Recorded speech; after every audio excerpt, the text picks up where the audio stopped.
Hi, good afternoon. My name's Ollie from Morgan Marine, and today I'm bringing you the A95 Series 2 from Jeanneau. This is the latest model, 2024 model, replacement of the Series 1 A95, which was a hugely popular boat worldwide. It's a brand new hull design, which enables much quicker planing speed and also planes at a lower speed as well.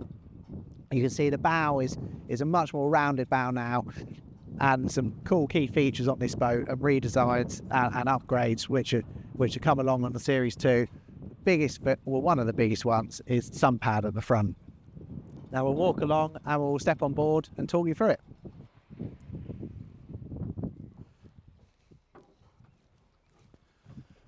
We'll start at the stern and then make our way forwards. So this boat is equipped with the Yamaha F200s Steer By Wire. You can tell they're the Steer By Wire models because of the chrome lettering on the engines. Now the Steer By Wire models in the 4-cylinder are brand new to the market. It used to only be available on V6 models. In late 2023, early 24, they introduced it on their 4-cylinder models, which is a really nice upgrade because it gives you electric steering. You have no rigging hoses for the hydraulics anymore because it's all electric, and all your rigging is now housed in a single tube, which looks very neat. It makes a very neat install, much lighter steering at the helm, and most importantly, it gives you the option for the joystick. It comes as standard with the autopilot, but you can upgrade to the joystick. As we come along and step on board, another new feature we've got here is a much bigger side door. You can see it's nice and wide. It's perfect level to the pontoon, so you can step on and off. The cockpit's been redesigned as well. It's got a bit more plush seating, some nicer materials, new design table with cup holders. The seat we've got over here can fold away, so you can have a much more open, wider cockpit space.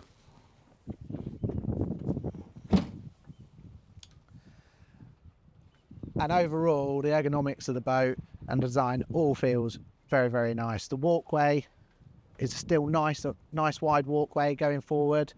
The gas locker location changed slightly. It's moved forwards a little bit. Instead of being on the step, the gas locker now lifts up from this lid. A nice easy access.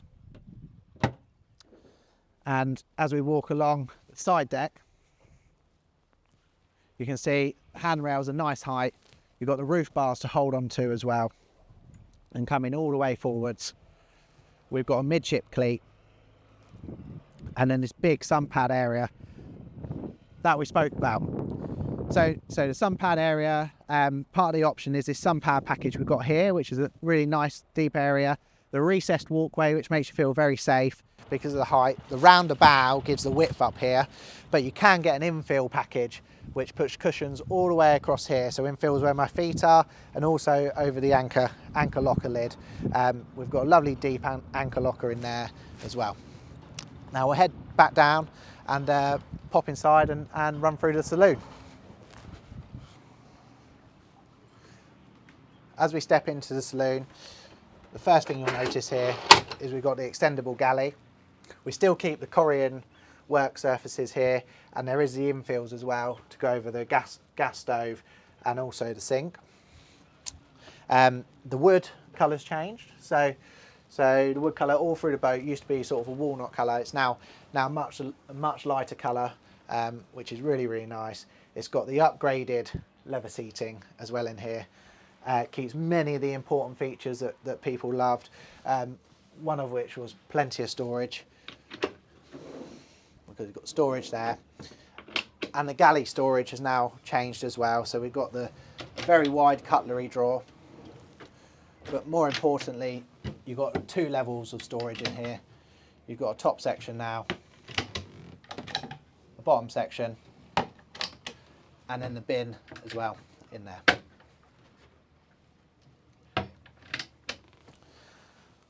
We still have the reversible chair to allow co-pilot seating, and when not in use, a good sized table. The boat now benefits from overhead lockers as well. And in addition to that, a big request from the Series 1 customers was a pivoting pilot seat, which now happens. The seat is adjustable, and the captain can now become part of the saloon seating. It's a newly designed chair, also slides forwards and backwards, and underneath it we have the fridge.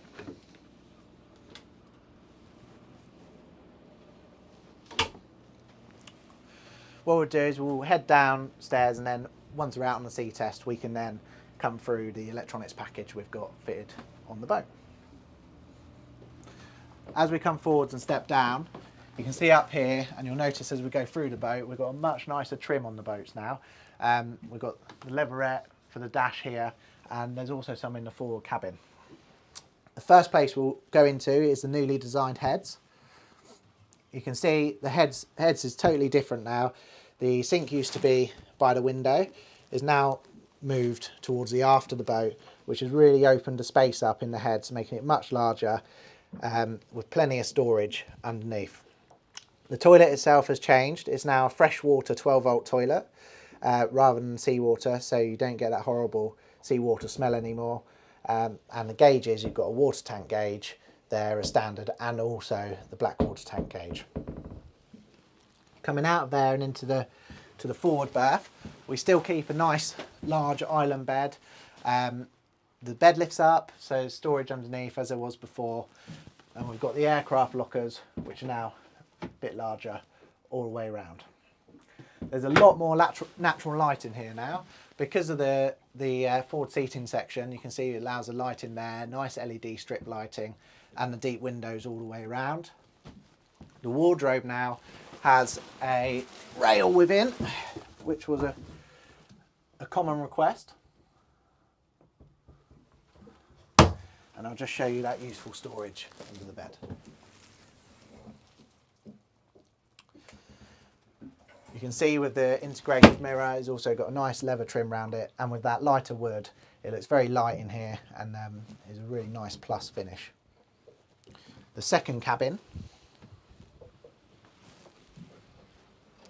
again, you've got a little stool. You can sit on here. We've got some locker space available to us, and then I'll come out and you can have a good pan underneath at the size, which is a good size double under there.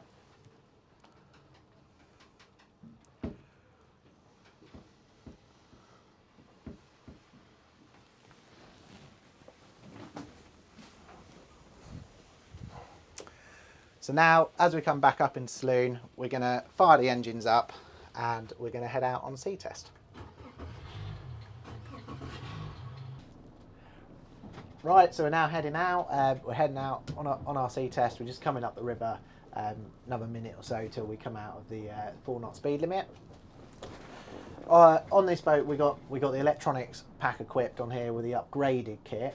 That gives us the 1223 12-inch Garmin display, gives us a Yamaha CL5 display, bow thruster. We've got the upgraded automatic Zipwake trim tabs. And then the control box, which comes with the Yamaha 4-cylinder Steer By Wire engines. The control box is a nice configuration on here with the electronic steering that we spoke about and gave us a really neat rigging tubes. The steering, because it's totally electric, very easy now. You can do the whole steering just with one finger.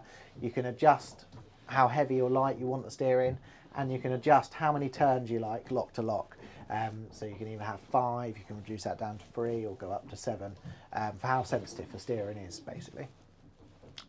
The boat with the Steer By Wire kit comes with the Yamaha autopilot, so that gives us a heading hold, so we can hold our course and adjust it from the screen, or we can set a course on the plotter and follow that. The control box has got single lever, so we can combine both engines onto one lever and get rid of the starboard lever. Both engines run off the port lever then. And additionally, as well as having the option for the autopilot, as I touched on earlier, you can now have the joystick as well, which will go in this location here. So you can have the joystick on basically 150 horsepower engines upwards from Yamaha. We're now going to put her into gear. You can see that the Yamaha CL5 display is linked to the Garmin display, so it's giving us all our fuel indication. A really nice feature, again, many people have requested on here, is that the boat now comes with a rudder indicator for the Yamaha Steer By Wire engines. So we've got a rudder indicator here, and it will tell us as we go port and starboard.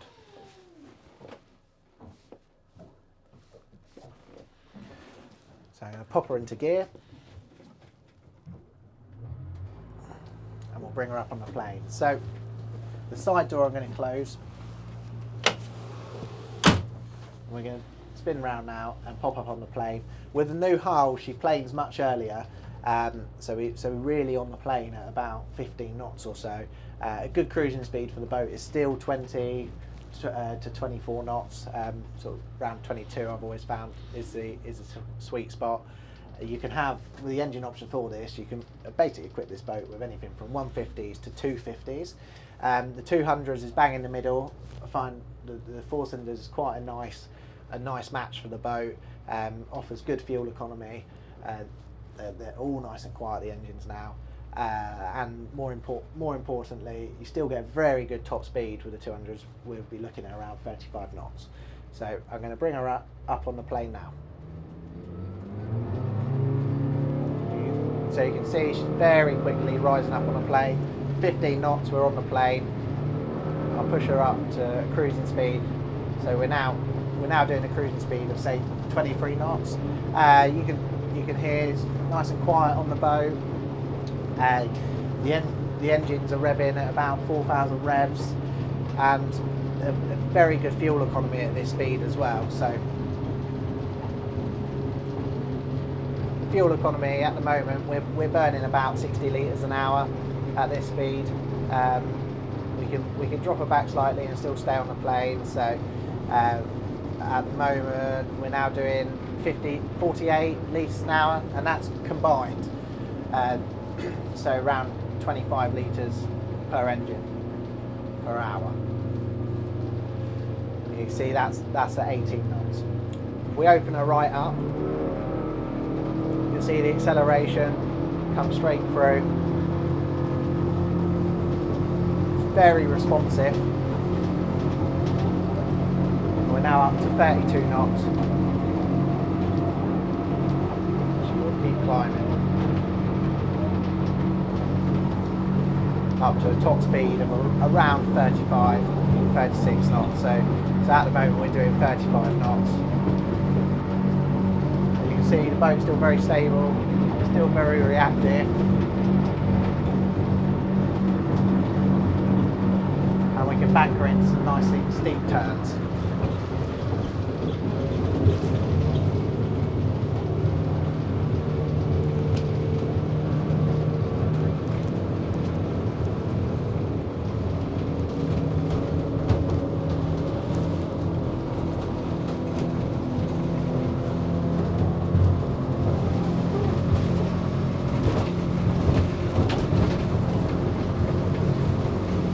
Back around to port now.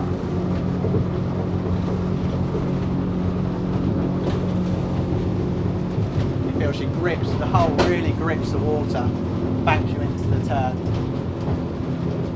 You've got good visibility all the way around.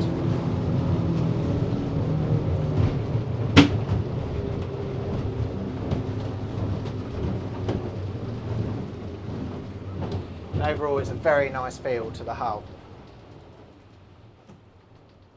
Very stable at anchor, she doesn't move around too much.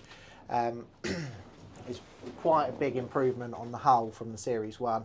One of the biggest things you notice is that time to plane. You get on the plane very quickly, and you can hold on the plane quite easily at this boat at say 16, 17 knots. Before in the Series 1 you really had to be pushing around 20 knots to be holding on the plane. We'll now head in and pop her back on the berth.